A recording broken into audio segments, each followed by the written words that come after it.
Assalamualaikum warahmatullahi wabarakatuh. Nama saya Puan Salsabila dan saya akan mempresentasikan sedikit tentang proses transisi politik. Tapi sebelum itu kita harus tahu dulu definisi dari transisi politik ini. Transisi politik berarti peralihan rezim dari suatu bentuk pemerintahan kepada bentuk pemerintahan yang lain. Jadi transisi ini bisa dibilang merupakan selang waktu atau interval dari suatu rezim politik terhadap rezim yang lain gitu. Di transisi dibatasi oleh dimulainya proses perpecahan sebuah rezim otoritarian dan di sisi lain oleh pengesahan beberapa bentuk demokrasi atau kembalinya beberapa bentuk pemerintahan otoriter atau kemunculan suatu alternatif revolusioner. Ini tuh dikemukakan oleh O'Donnell dan Smither di tahun 1993. Proses transisi politik dari otoritarianisme kepada demokratisme di Indonesia itu tidak terjadi begitu saja, tetapi dipicu oleh berbagai prakondisi. Sedikitnya 4 prakondisi yang dapat dipetakan untuk memahami proses terjadinya transisi politik di Indonesia. Yang pertama, krisis basis material atau ekonomi yang dipicu oleh krisis ekonomi regional. Jadi pukulan krisis ekonomi itu ekonomi ini tuh terjadi di berbagai negara, terutama di Asia seperti Thailand, Filipina, Korea Selatan, dan Malaysia, dan terakhir di Indonesia. Pukulan krisis ekonomi ini tuh memperlemah semangat kekuasaan Soeharto karena basis penopang ekonomi yang dipenuhi oleh korupsi, kolusi, dan nepotisme, sehingga terbentuknya semangat perlawanan masyarakat terhadap otoritas Soeharto. Dengan adanya krisis ekonomi ini, Soeharto kehilangan sumber legalitas dan legitimasi kekuasaannya. Yang kedua, ada krisis legitimasi kekuasaan Soeharto, di mana selama berkuasa, Soeharto menguntungkan legitimasinya pada intensif material berupa pangkat, jabatan, golongan, dan harta kepada pengikutnya. Karena itu ia menanggung persoalan legitimasi yang kronis. Yang ketiga, ada kuatnya desakan para demonstran yang berkeinginan untuk menjatuhkan atau mengakhiri kekuasaan Soeharto dengan mengusung sebuah konsep suksesi kepemimpinan nasional.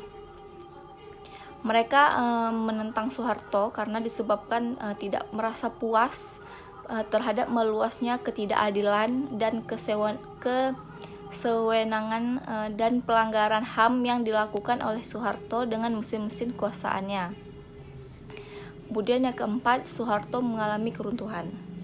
Keruntuhan Soeharto ini disebabkan oleh 4 hal. Yang pertama itu karena terjadinya pengkhianatan dan kepanikan di kalangan elit penopang Soeharto dan penghancuran mesin-mesin pendukung Soeharto akibat derasnya arus tekanan para demonstran.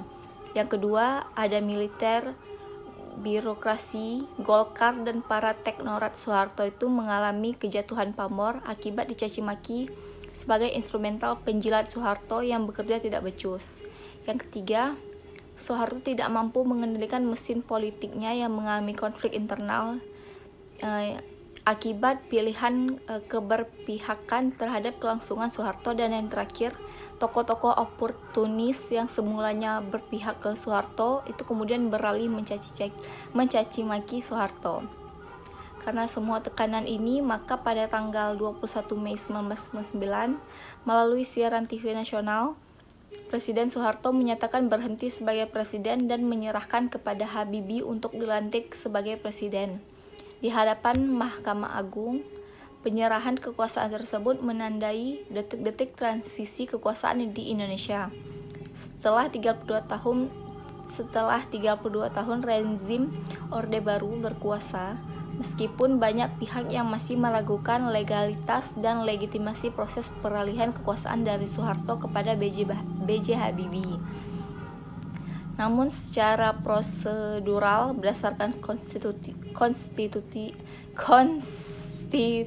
Undang-Undang 1945 yang berlaku pada saat itu, maka proses transisi kekuasaan pada saat itu dapat dinyatakan sah sekaligus diakui bahwa B.J. Habibie adalah Presiden Republik Indonesia yang ketiga.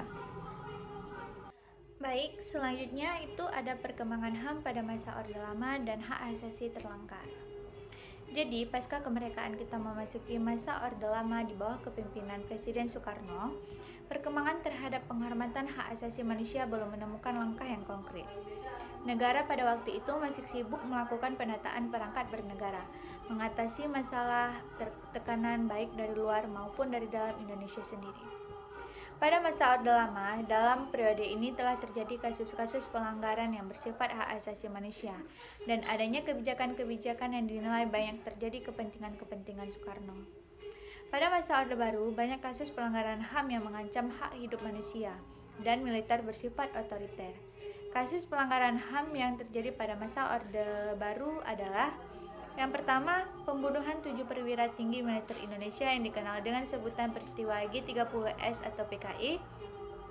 Yang kedua itu ada percobaan pembunuhan terhadap Presiden Soekarno yang terjadi hingga puluhan kali. Kasus ini termasuk pelanggaran HAM karena mengancam hak kelangsungan hidup seseorang. Pelanggaran HAM pada masa transisi Orde Baru dan hak yang sering dilanggar.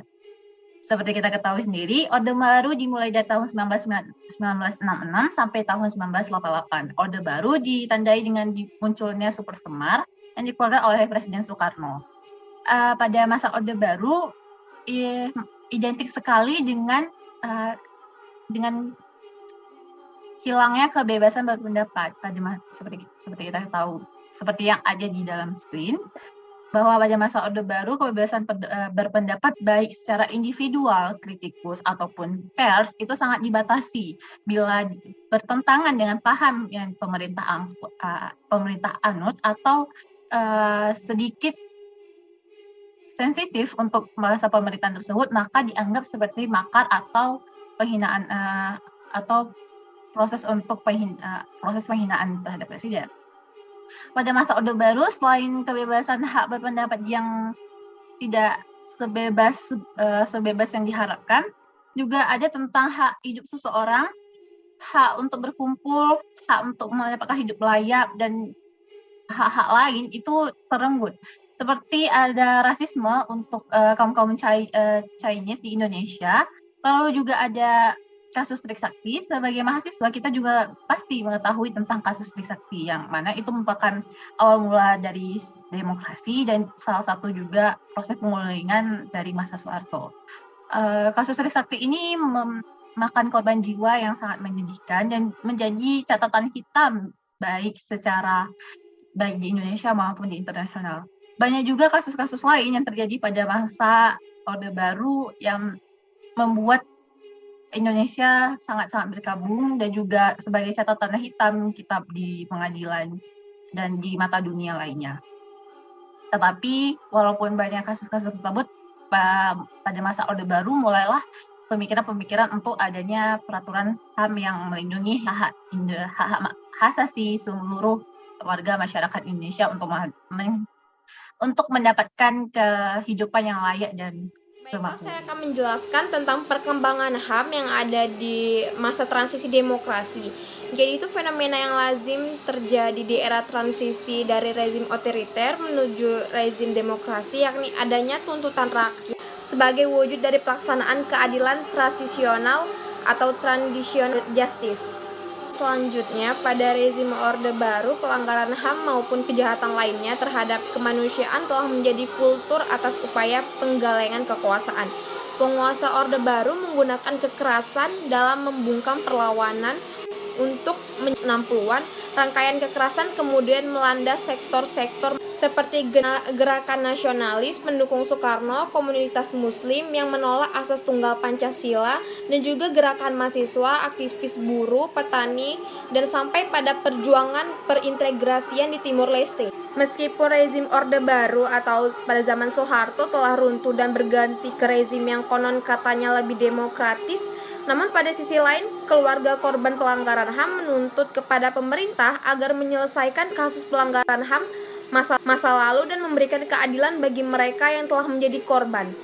Keadilan yang telah didambakan oleh para korban adalah keadilan transisional atau transitional justice. Capaian keadilan dengan beragam jalur bisa dilakukan.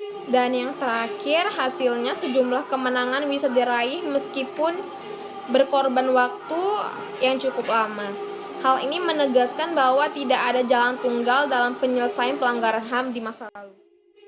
Baiklah, selanjutnya saya akan menjelaskan perkembangan HAM pada masa kini. Pergantian rezim pemerintahan pada tahun 1998 memberikan dampak yang sangat besar pada kemajuan dan perlindungan HAM di Indonesia. Pada saat ini, mulai dilakukan pengkajian terhadap beberapa kebijakan pemerintah Orde Baru yang berlawanan dengan pemajuan dan perlindungan HAM. Strategi penegakan HAM pada periode ini dilakukan melalui 2 tahap, yaitu yang pertama, tahap status penentuan, dan yang kedua, tahap penataan aturan secara konsisten. Beberapa faktor yang menjadi pendorong persoalan pelanggaran hak asasi manusia di Indonesia yaitu banyaknya peraturan yang tidak diimbangi dengan penguatan kebijakan perlindungan HAM dan sosial, eksisnya regulasi yang tidak sesuai dengan prinsip hak asasi manusia, lemahnya kemampuan institusi negara dalam hal penghormatan, perlindungan, dan pemenuhan HAM, rendahnya kepatuhan hukum dan budaya aparat dalam penghormatan dan perlindungan HAM, dan yang terakhir, minimnya pemahaman aparat negara pada pendekatan dan prinsip hak asasi manusia. Maka, untuk dapat menegakkan HAM di Indonesia diperlukannya kesadaran rasa kemanusiaan yang tinggi, aparat hukum yang bersih dan tidak sewenang-wenang, sanksi yang tegas bagi para pelanggar HAM, dan penanaman nilai-nilai keagamaan pada masyarakat. Penegakan HAM di Indonesia tidak hanya menjadi tanggung jawab pemerintah, tetapi juga menjadi tanggung jawab kita semua karena HAM adalah hak kodrati manusia.